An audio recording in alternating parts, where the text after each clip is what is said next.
970,000. Over 1 million Lagosians, they know that if you give me your afternoon, I will give you hard facts. Well done, Sandra, on all you do, going beyond the headlines and focusing on the facts. I am Sandra Ezekwesili, and these are your hard facts.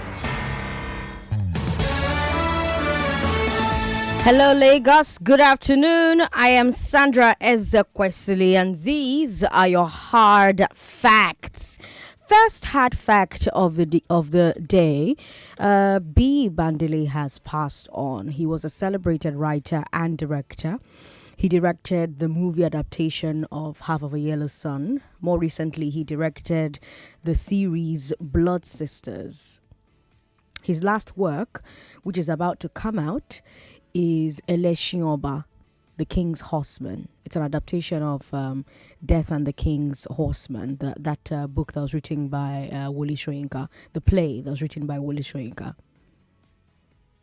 So it's such a huge loss to Nollywood and the writer community. May he rest in peace, even as he lives on in his work and in everybody that he inspires. Second hard fact of the day, Joshua Darie and Jolly Nyame are now free men. The two former governors were jailed for corruption, but President Buhari pardoned both of them back in April. You remember when we talked about it. And now, they've finally been released from Kuje Custodial Center. Right now on our live stream, I'm showing you pictures from the moment they came out of prison. You can take a look at those pictures for yourself. 0700-993-993. That's the studio number. I don't need to call me. I'm just, calling that number out so that you have it, ready. But our live stream is Nigeria Info 99.3 and YouTube is Nigeria Info FM. And if you're watching the live stream, you can see officers of the correction service taking selfies with these men. And I want to know what you think about that. I'm really curious to know what you think about that. What I mean by that is, if you're looking at the pictures on our live stream right now, Nigeria Info 99.3, that's for Facebook, YouTube Nigeria Info FM, you see that the guards seem very relaxed with them. Maybe even a bit starstruck or subservient. Look at the picture. I'm looking at it right now. And I really want to know what you think about that. What do you think about the message that picture sends? Do you think that that's the message that corrections officers should be sending? Or maybe they were just, really well behaved when they were in prison. And so the corrections officers are saying, hey, good job. We corrected their behavior. I don't know. But let me know when you give us a call eventually. If you're tuning in for the first time, hello. You're listening alongside 1 million Lagosians. They cannot be wrong. Thank you for tuning in. I've got a great show for you. Let's start with the big three. Let's talk about Governor Sanwo-Olu's comments on security in Lagos. Then let's talk about the state of security nationwide. The Owo massacre suspects are in custody. Opposition senators still want to impeach the president, and we're losing 400,000 barrels of crude oil a day to oil theft. And then, also on the big three, let's talk about a civil servant getting punished for being a whistleblower. At 4 o'clock today, it's the second playoff match of I Beg to Differ. Remember, I Beg to Differ, the round of 16 starts on Monday. But from 4 p.m. today, we will find out who is going to take the 16th spot and return on Monday for their own match. So don't miss it. Tell someone to tell someone else. I Beg to Differ is back, and we are deciding together right here on Hard Facts on 99.3 Nigeria Info who the 16th seed is. On the big hard fact, it's the road to 2023. Someone who says he has earned a second term. Do you agree? We'll talk about that at 5 o'clock.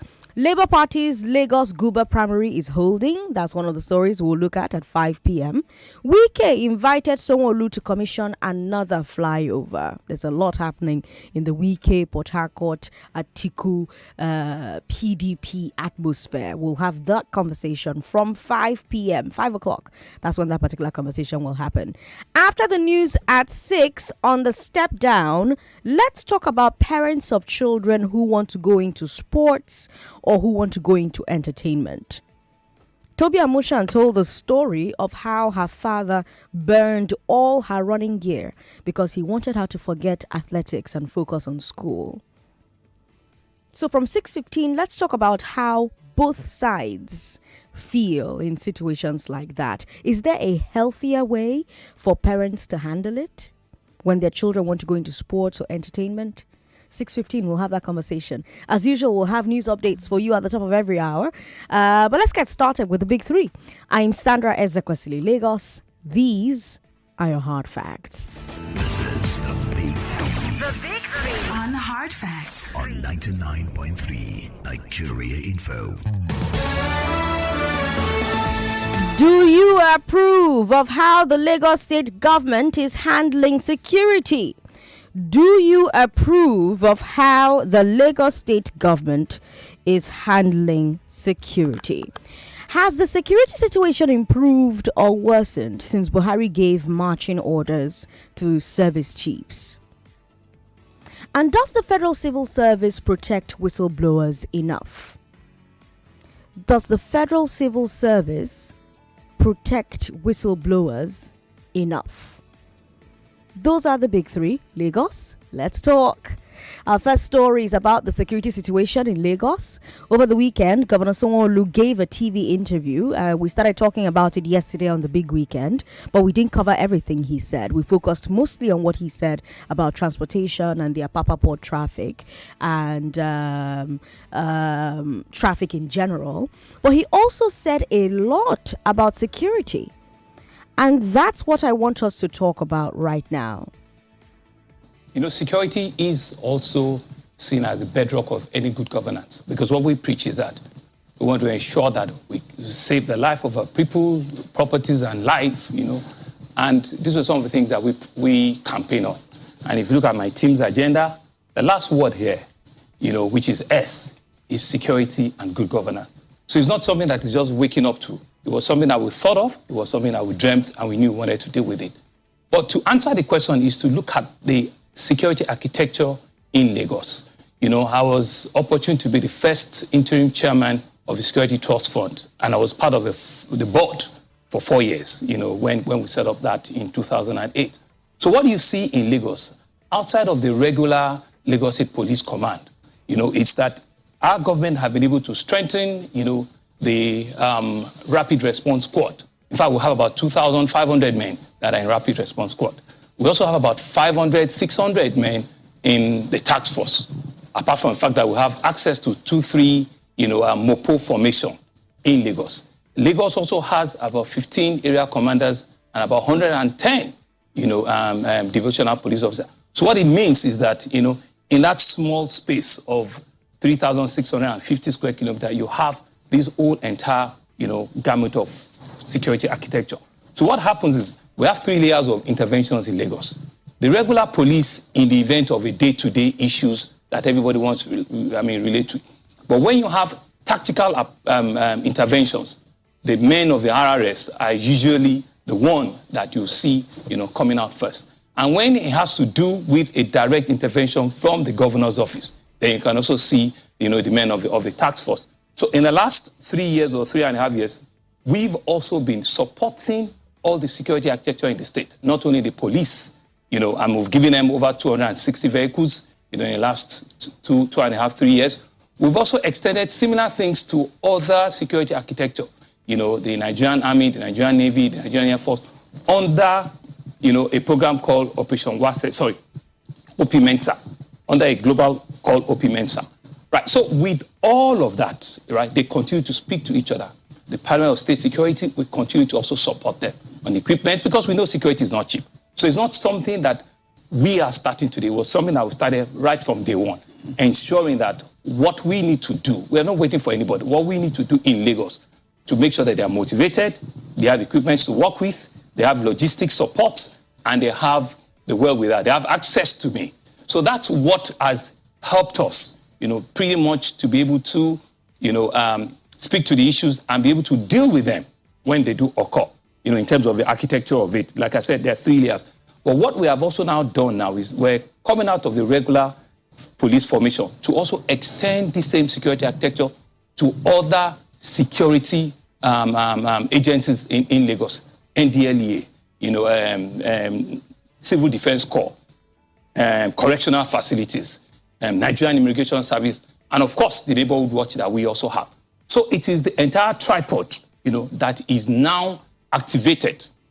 See something, say something. That is now activated as various security officers to know that everybody has, a box to tick. Everybody has a responsibility to ensure that whatever you need or you notice or you observe in your own sphere of engagement, escalate it, have access to the people that can come and rescue the situation. So those are some of the things we agreed to 2 days ago, to say that we need to collaborate a lot more.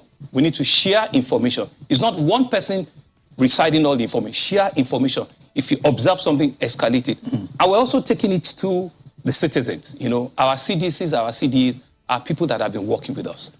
They have over 1,100 of them in various associations.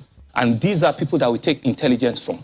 The intels we take from them, the Lagos State Neighborhood Watch are the ones that process it in a way and manner that we can send it to the Nigerian police. So that architecture is working for. I will not go into details to say specific, this is where a camera is and all sorts. But we're working with the Department of State Security, who have the primary role for intelligence. They are the ones that comb nooks and crannies. I get telephone, text messages almost on a daily basis that I share with them. In this area, we notice some movements in the bush. In this area, we notice some scrupulous people in an abandoned building. In this area, we think the movement here doesn't speak to what we know in this neighborhood. And so Neighborhood Watch also pick all of it. Like I said, intelligence is from the grassroots. From the Neighborhood Watch, from the CDC, CDA to the Neighborhood Watch, now to the Security Formation and Battle of State Security, who goes round the city, right? That is still being physical.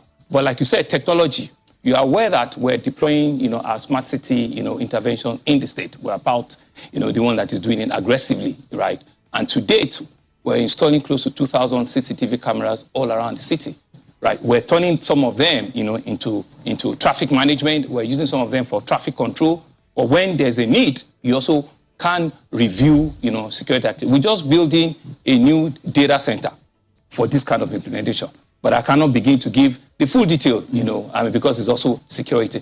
And we're going to be making this available, right, to Department of State Security, so that they also can review some of these things and can have access to it. So it's a walk in the park, and it's something that the citizens need to be reassured. That's the governor speaking there. He talked about empowering communities to gather intelligence and then sharing that intel with federal security agencies like the SSS. He also talked about installing more CCTV cameras across the state and an upgraded data center for collecting and processing all of that footage. And of course, he talked about the new digital state identity card and identity management system as a fundamental part of letting the government know who and who are in the state. And then he talked about the Okada ban. We mentioned that briefly yesterday. He talked about it improving the security situations, right? And reducing the frequency of armed robbery. And so I'm asking you if you agree. What do you think about the approach to security that the governor has described here? Do you think it addresses all the necessary problems? What else do you think the state should be doing? Women call me on 014657190. Men call me on 0700-993-993. 700-993-993. We're streaming live on Facebook. Facebook is Nigeria Info 99.3. Facebook Nigeria Info 99.3. Hello. Thank you very much for calling us. Hello. Hello? Is anyone there? All right. 99.3. Good afternoon. Yeah, good afternoon, President Sandra. Good afternoon, sir. What's your name? This is Chris, your senior special advisor. Welcome, Chris. Well, I want to thank the governor. He said a lot. They've done a lot, but they need to do more. Sandra, you know the civic center coming from civic center. You know the new Blink Bridge by that law school. Okay. There's a police hillock there. Okay. Go and check the state of that car, that hillock. That is not what they will use in case if there's an emergency. So the governor should work on that. Okay. When you see something, say something. That hillock, I never find it funny. Whenever I see it, I find it funny, So they should do something about that truck there. Thank you. All right. Thank you very much for calling, Chris. 99.3. Hello. Hello? Thanks for calling. What's your name, sir? Sandra, good afternoon. Good afternoon. What's your name? This is Manuel from Naja. Welcome, Emmanuel. Thank you very much. You see, I just want to react to that Junior Yame and Joshua David. Okay. You know, I went to Kuje prison the other time. They are not even prison. They are not even in prison. They are just free, like they are just enjoying themselves. So Buhari is not fighting any corruption. I don't know why Buhari says that he's fighting corruption. You convict people and you say at the end of the day say presidential pardon. Pardon for what? I went to Kuje prison the other time. Every Saturday they are visiting their family visit and all of that. I went to Kuje with my friend the other time. I saw them were reading their newspaper and enjoying their life. So and they said I am in prison. It's better to release themselves. No, but it's unfortunate. APC government, this is the last this thing for them in this country. Thank you very much. All right. Thank you very much. Yeah, but in prison, you're not spending all your time doing hard labor, especially if your sentence doesn't come with hard labor. And even if it does come with hard labor, you have downtimes when you can relax and read a book and read a newspaper and things like that. So I don't think they've done anything wrong. You know, if anything, that's an indication that the correctional service is working the way it's supposed to work, you know? Because you don't expect to see prisoners like gnashing their teeth when you see them and they're beating them in prison. That's not how it works typically. We've got Paul in Egbeda on the line. Hi, Paul. Yeah, good afternoon, Sandra. Good afternoon. Yeah. Sandra, under the policy of see something and say something, I would submit that the greatest security challenge or challenges we have in Lagos right now is the faceless Okada people, Okada men, that we cannot identify where they are coming from and where they are going to. That is the greatest security challenge we have in Lagos now. And secondly, these agberos that collect money at every two poles, they are also a security challenge in Lagos because they are ready to beat you up, they are ready to molest you, just like the Okadas. So I wish the governor of Lagos State, as he wants to make sure that this policy of see something and say something will work, he should hear Lagosians out. We are saying he should do something about the Okada people and then these agberos that collect levies on the road. Thank you. Thank you, Paul, for calling. 99.3, hello. Hello, good afternoon. Good afternoon. What's your name, sir? Yeah, this is Benga on the line. Welcome, Benga. Yeah. On what the governor said, I can say that there is no truth in that. Okay. Because just yesterday on the Co Bridge, there was a report that people were robbed. Okay. And nearly on daily basis, that has always been. In the last 2 weeks, around Oyinbo side, I can tell you for free that there was a serious attack by the hoodlums. Early in the morning, they attacked a lot of people there, collected their wares, and even injured a lot and there was even killing. Did they want to tell us that there was no government in Lagos State, or did they want to tell us that governor did not heard about that? during these last 2 weeks around K today, there was killing, fighting in between the cultists. Did they want to, the governor wants to tell me that there was no, he doesn't care anything about that upon all the neighborhood wars, or the police. And besides, even that of Butemeta, what happened there this last week? I mean, so many police were deployed. They were just looking. They were just looking at those guys killing people, many people. So I can say that there is no security in Lagos. All right. Thank you very much for calling, Benga. We've got Mike on WhatsApp who says, for insecurity, President Buhari has done tremendously well. I commend the president. And for Lagos State Governor, I'm in support of the identity card. But for President Buhari, well, nobody's asking for a third term. Even the president doesn't want a third term.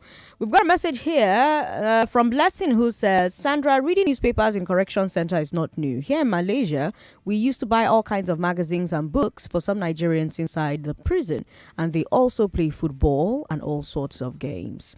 Blessing, thank you very much for sending your message in. Now, of course, some people could ask whether all prisoners get that downtime that Kola was alleging, or if these guys were getting preferential treatment, because we have had guests on Nigeria Info several times talking about the conditions of our prisons. We'll take a break. When we come back from this break, let's move on to our second story. Our second story is an update on Nigeria's security situation. We're going to go all around the country and see what's going on. We've got some good news as well. I'm Sandra Ezekwesili. This is Hard Facts on 99.3 Nigeria Info. 99.3 Nigeria Info. We'll be right back. Gather around, kids. You can't miss this news. The best of Nickelodeon is coming to you on Wazobia Max TV. Yes, you heard right. The very best of Nickelodeon is now live on Wazobia Max TV. That's Monday to Friday from 4 to 5 p.m. Enjoy your favorite Nickelodeon shows like Rusty Rivets, Bubble Guppies, Avatar, Game Shakers, and more. Nickelodeon, every kid's favorite, now on Wazobia Max TV. The fun never stops. Watch Wazobia Max TV on UHF 57 and DSTV channel 259.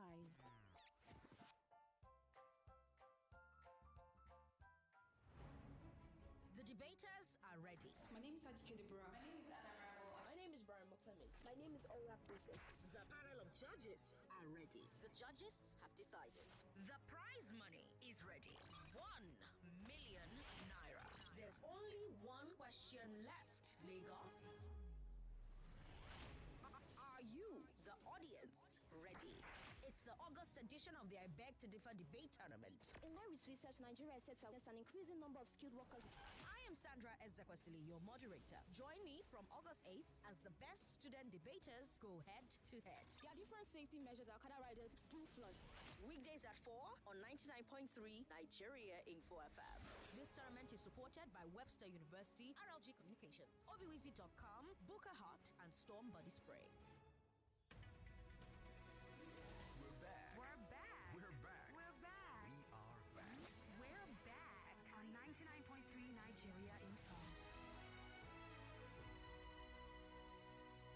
I'm Sandra Ezekwesili. You're listening to the Big Three on Hard Facts. And our second story, like I mentioned before the break, is an update on the security situation. Good news, some suspects in the Owo Church massacre have been captured. General Leo Irabo, the Chief of Defense Staff, said they were captured in a joint operation by the military, the police, and the SSS. Ondo Governor Rotimi Akeredolu has also confirmed the arrest. I was happy to hear this story, and I was happy to hear that it was a joint operation. Remember last week we talked about the police setting up a committee to figure out how all the different agencies can share intel better and coordinate their efforts. And in our first story, you heard Governor Sanwo-Olu say that one major problem is that all our agencies are collecting their data in silos, and the protocols for sharing and cooperation are not great. So whenever I hear that multiple agencies work together on an op, I say, great, more of this. And so now the question is, how do we ensure that we get more of this?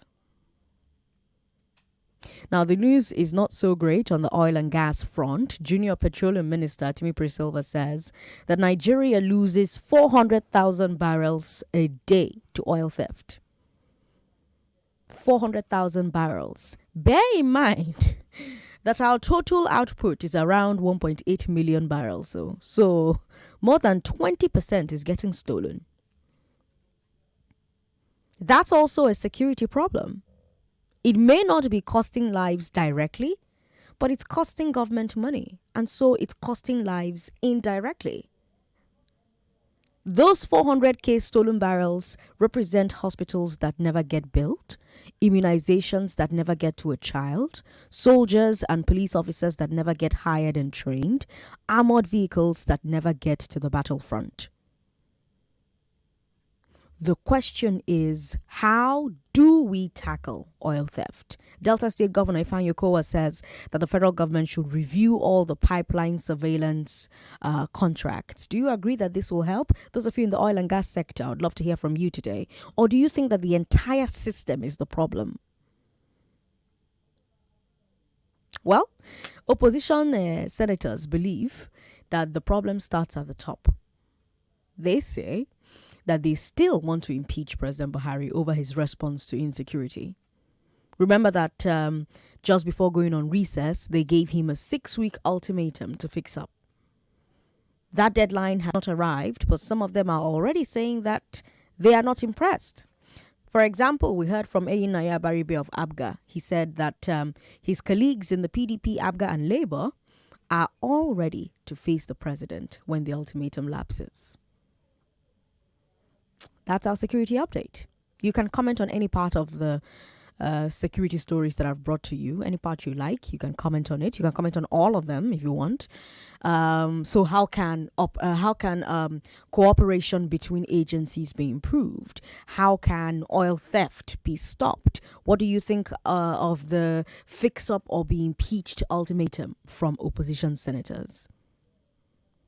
I'm Sandra Ezekwesili. This is Hard Facts on 99.3 Nigeria Info. Share your thoughts with me on WhatsApp 080-959-75805. Give us a call on 0700-993-993-993 or call 01-465-7190. That number is for women and women only. Hello, good afternoon. What's your name, sir? Hey, Sandra Ezekwesili. Kevin, good to have you on the show. I greet you. I greet you too. I still insist on what I've been seeing on this platform, that impeachment threat is an exercise in futility. Okay. Whether anybody likes to hear it or not.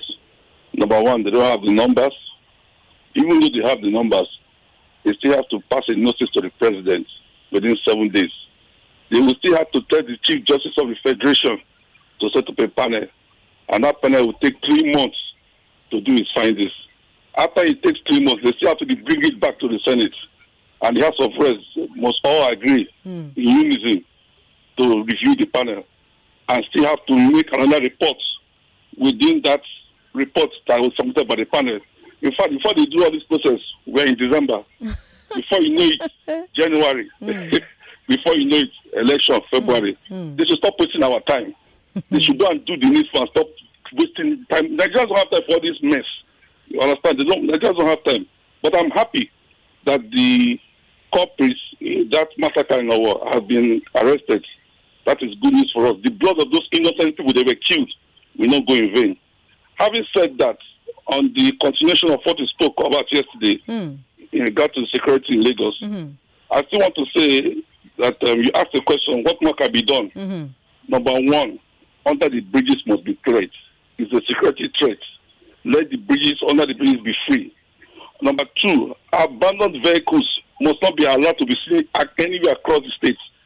In my area here, there are lots of abandoned vehicles. These are security threats. Anything can be planted in those vehicles. And abandoned buildings must be checkmated because most of these people are always there. So if those are done, and again, there are some areas that are there no lights. Ambode did this light up Lagos issue that we enjoyed. I don't know what has happened to it now. Let Lagos be lighted. Let us see if there's light. At least people can see things, clearly. So the Lagos State governor should do more on these things. And with that, I believe we can move ahead. All right, Kevin, thank you very much for calling. We've got Grandma Princess who says, the governor has spoken well, words to allay the fears of Lagos State people. In addition, he should monitor closely those trucks that bring cattle and numerous people with their motorcycles that enter Lagos almost on a daily basis. Government should also start a rapid combing of any forests in and around Lagos State because these are guerrilla fighters and so they live and operate inside the bush. Better late than never. Grandma Princess, thank you very much for your message. Prince from Ajah says, the release of Dari and Nyame is evidence of corruption in Buhari's administration. We've got a message from Olumighty who says, the selfie at the correctional center only implies that the warders enjoyed the company of Joshua Dorie and co. and they are going to miss them. Good news on the Owo massacre. Nice one. But I thought Aregbe said it was linked to ISWAP. Who is fooling who? Olumighty. With that message there. Olumighty, thank you very much for your message. We've got someone here who says, I'm a marathoner. For the past 1 year now, I couldn't run early hours on 3rd Mainland Bridge and other Lagos roads because no police presence, no lighting. Lagos is not the Eko I grew up to know any longer. God bless Nigeria. Solomon from Yaba. Solomon, I need to connect things on your body so that when you're running, you'll be burning my own calories. That's what I was thinking about during the Commonwealth Games. Like, tech bros need to invent something, so that when we're watching these sports where they're running around, we can like plug something to the TV, and when they are running, you that doesn't exercise a lot or you want to exercise and lose weight or burn calories, they'll be burning the calories for you. That needs to happen. Tech bros and tech sisters, get up, stop wasting our time and our money. Fix it, build it, we'll buy it. We've got a Demi who says, please ask the governor what's the difference between Lazarus ID card and the newly introduced state ID cards. They are one and the same thing. We talked about this 2 weeks ago, I believe, or last week. Just go and verify it, go and validate it, and pick up the digital one. That's it. You can do it on their website. We've got Chris from Ghana who says, let me react to your morality question as regards wardings. Our society is morally flawed and going down each passing day. Where do people born after 1980 get to learn and know of morals? Government? No. Religious bodies? Worse. Where or which sector of our society are our moral metrics? On the Owo arrest, please, the suspects should be paraded before the attendees at the church that Sunday to identify them. I don't believe our security operatives. The incident of Alfred Ruwen murders and their parade is still evergreen in my memory. That's Chris listening from Ghana. We've got Robert in Apapa on the line. Hi, Robert. Good afternoon, Madam Sandra. Good afternoon, sir. Let me call you the way Mr. Chris always call you. You need to lick me and Chris. So he's a man I love so much, honestly. All right. Welcome. Yes. Go ahead. Let me talk about security. The Lagos State government is doing a lot, but they need to do more. Sandra, do you know that smoking Igbo in their home now in every nook and cranny in Lagos is almost becoming a normal thing? And when somebody is high, you take drug, there's a tendency for you to rob, to commit crime.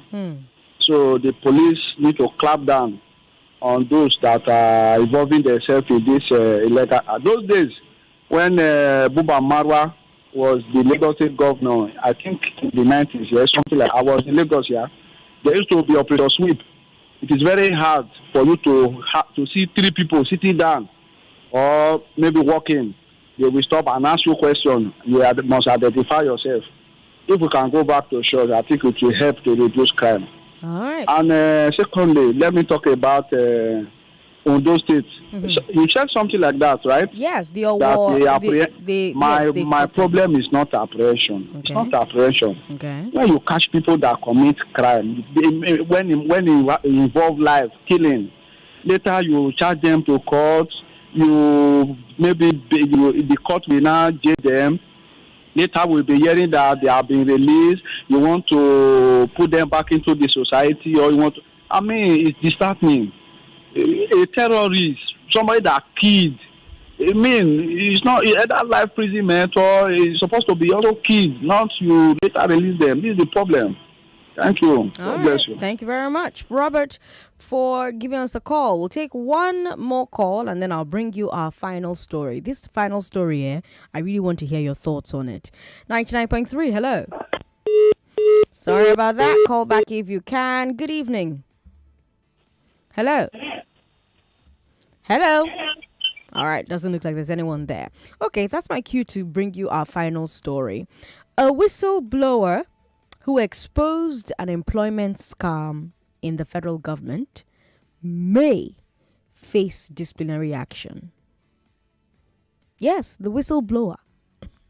That's our third story. I told you I really wanted to hear what you thought about this third one. Richard Ogenegoro works in the Federal Ministry of Works and Housing. Back in July 2020, he filed a petition with his ministry. In the petition, he claimed that some of his colleagues had gotten their jobs with fake employment letters and that they were not legally supported to be ministry staff. That was 2 years ago. But it seems like he got tired of waiting for due process, so he made the petition public. And apparently because of the uproar, the ministry swung into action. They set up a panel to probe the allegations. Now the panel has spoken. They've identified the fake workers. They've directed the ministry to terminate them. The panel also identified 4 senior staff who failed to screen the workers properly, because if they had done their job, nobody with a fake letter should have gotten a job. So the panel said that these 4 senior staff should be reassigned. And they include a principal executive officer, a senior executive officer, and 2 senior admin officers. But the panel also had smoke for the whistleblower. The panel found him guilty of, quote, misconduct, breach of oath of secrecy, unauthorized disclosure of official information, and copying of official documents, contrary to the provisions of the public service rules, end quote. Basically, the panel says that he should be punished for going public. But there's a debate here. On the one hand, they're saying that he broke public service rules.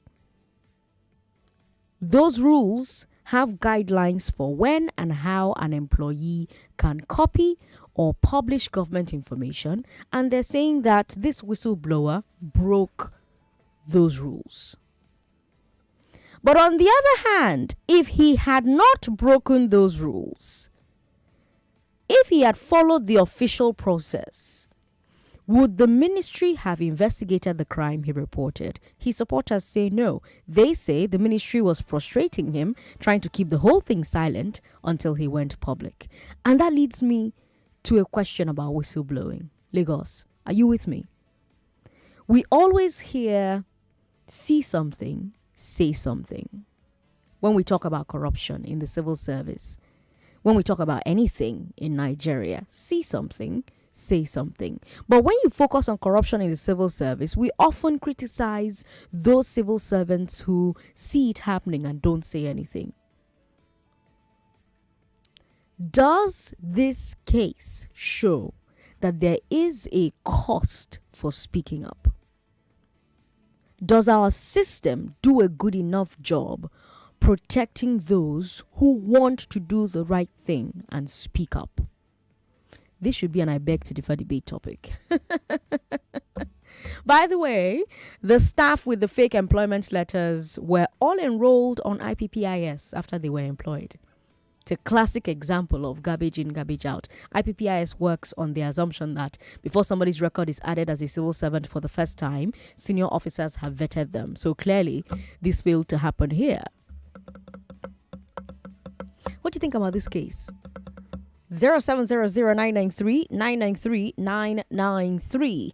Men, call me on that number. Women, call me on 01465-7190. Who do you agree with? Those who say that this whistleblower from the Ministry of Works and Housing broke the rules. There's a reason the rules are there. They are guidelines so that people don't misbehave.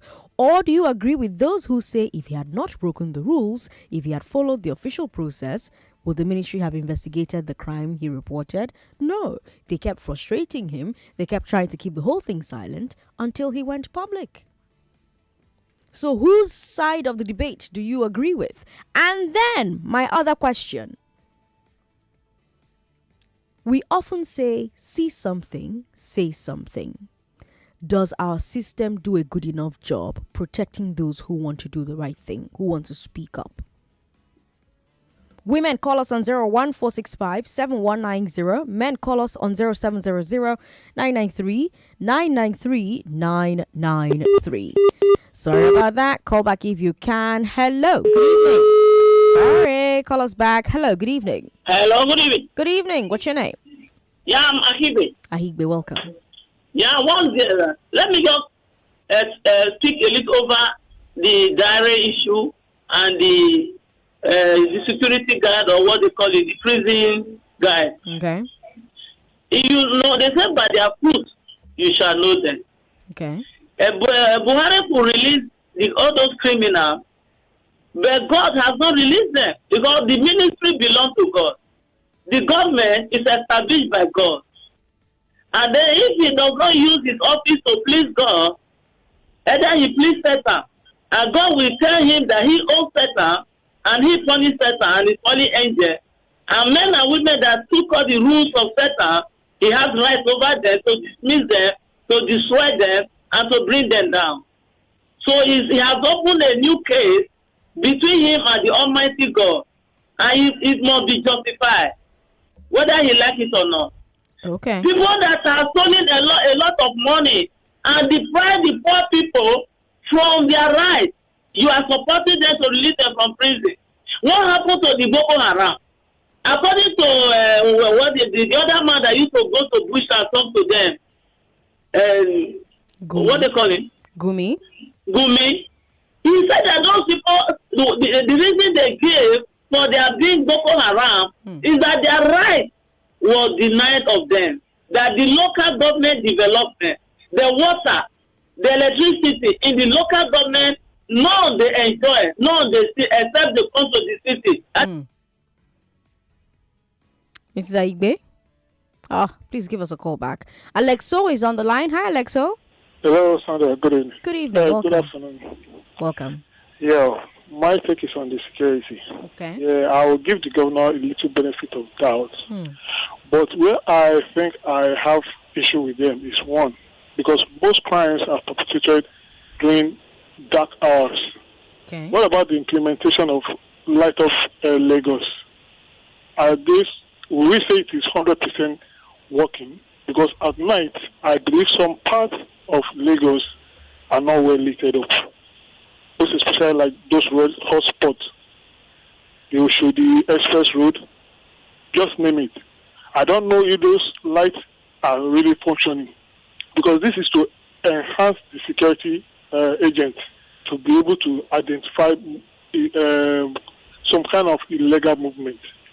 Because the inflow of all these criminals at night is really worrisome.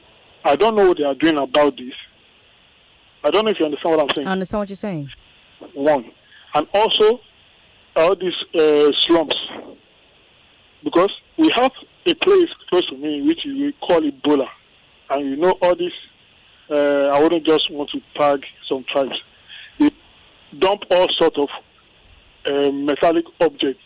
And they underneath, because I attend community meetings sometimes, and they discuss about things like this. Because they hide weapons in between those objects. And what are the security men doing about this? To checkmate these kind of activities, to make sure the community, the environment is safe. The citizens are trying, but also the government and the security agents need to up their game.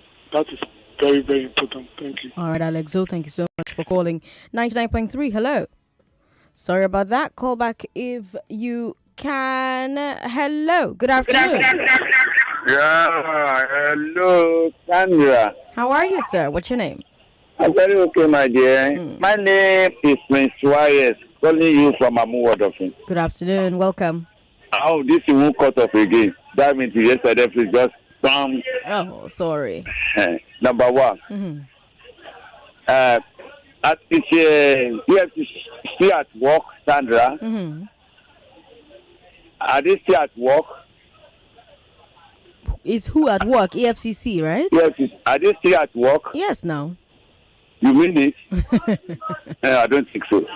Mr. President is telling them not to work anymore now. Indirectly.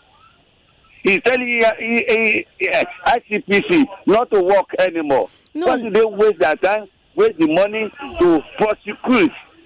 And we have a very courageous judge that gives judgment against those who steal the state commonwealth, who steal people's money. Your salary is being paid, your allowance is being paid as a government. If you leave office, you will take your allowance till you die. And you still put your pocket, your hand in people's money.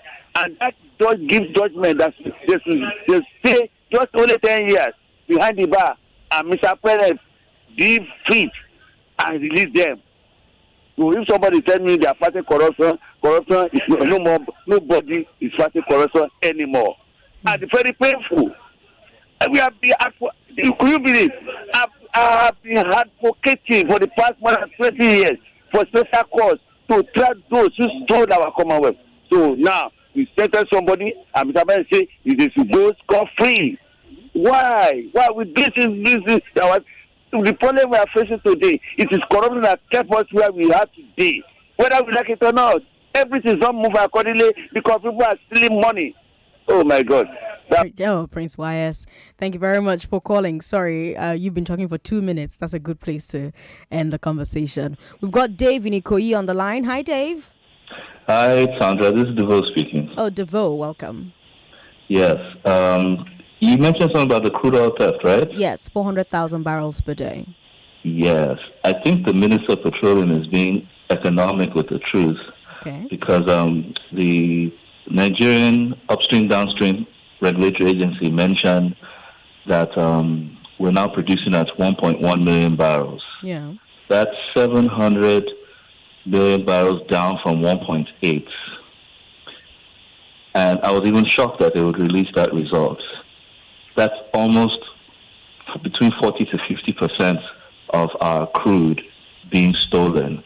And the question we should really be asking and discussing is, most times when they talk about crude oil theft, many of us imagine the bunkering, the pipeline vandalization.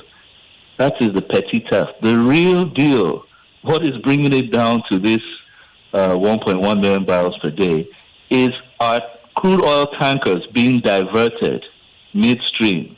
Instead of going to the official places where Nigeria would earn dollars, it's being sold to people and the federal government does not earn. And this is in the presence of the military, the Navy, the Air Force, the EFCC, the police. An oil tanker is not a car. It's the size of a football field. So, Sandra, tell me, who is not telling the truth here? Are you saying that there are ghosts that move those tankers and it's sold? Come on. How long are we going to fool ourselves in this country? At what point are we going to hold this government accountable? Davo, thank you very much for calling. We'll take a couple of messages from social media and then we'll take a break so that our kids for the playoff debate from 4 o'clock can settle into the live studio. I'm Sandra Ezekwesili. You're listening to Hard Facts on 99.3 Nigeria Info. Chinedu from Nepa, Ogun State says, Sandra, is this not madness? This guy should be given a national honor that a Nigerian took the courage and simply did what the government always says. See something, say something. Someone finally saw and said something and he's being punished. We now see that the civil service encourages corruption. Bolaji Onwuma says, on security, Lagos is 3/10. Lagos is too big to depend on federal police. In short, any state, Lagos should be the first to clamor for state police. I'll use Oworo as an example. It used to be a dreaded place, but with the community police known as Madanwo Oworo is so safe. So it remains small on security. Then help me ask Sanwo-Olu about Lagos State Water Works. It's not functioning and they keep bringing bills. We depend on that water at Oworo. All right. Balaji, thank you very much for your message. Well, the Lagos state government does have the RRS, and the RRS is technically kind of a state police. Here's a message that says, this APC government, no, they try. If those two governors were in China, they would have been shot long ago. What corruption are we fighting when we let go people who stole billions? There's even no mention of whether the money they stole has been recovered. We're not serious. That's Manny in Houston. Manny from Houston, thanks for your message. We've got a message here. Abandoning of bridges in Lagos is another form of criminal venture. Most of the bridges have been occupied by hoodlums. And government needs to do something about it. Mike, Prince, you need to make up your mind. What is your name? Is it Mike or is it Prince or is it both? We've got this message here from Dennis in Olodia Papa, who says, I blame the supporters of President Buhari that allowed themselves to be deceived by this government when they said that if we do not kill corruption, corruption will kill us. I believe their supporters have seen that corruption has finally killed us. All those senators that want to impeach the president are jokers. They are all birds of the same feather. We've got Zoe, who says, regards the lighting up of Lagos to help with insecurity. I remember from 2009 to 2014, we could walk from the Fela Shrine in Agidingbi in Ikeja down to Maryland as early as 4 a.m. on our way back from the Fela Shrine without no cause to fear because there were street lights everywhere and everywhere looked bright like London. But now the lights are no more. Please, we need our street lights back. All right. Thank you very much for, joining the conversation on the show today, talking to us about these different stories. We will take a break. When we come back from this break, you'll be hearing our business news, and then you'll listen to two children debate secondary school specialization between arts and science is a net positive. If you went to school in Nigeria, you probably had to choose between being a science student or being an arts student. That choice that we were made to make, was it a good thing or a bad thing? Let's hear these children in JS3 debated. I'm Sandra Ezekwesili. Don't go away. It's all talk and more talk on Nigerian's #1 talk station. This country needs a marshal, needs a sheriff. And I want to assume that you would run because I want to give the listeners context for the conversation. In 2019, you were running mate to Atiku Abubakar. What did you learn then that you will not repeat this time? Yes, when is the president coming out to address us? There's a few things. One, I have a burden and a passion for young people. The fact that you have elected a man does not mean then you begin to order him around. The president will do whatever is good for the country at any given time. Mr. Adeshino, isn't the president responsible to the people? What should the next president do to root out stakeholders who are complicit? You fire those. Those that need to be fired get fired. It's looking like a brand new Chelsea, attacking with so much fluidity. And what can you say about that, Martin? I know you follow Chelsea quite closely. I live close to the Chelsea training ground. That's what you mean by that. I'm not.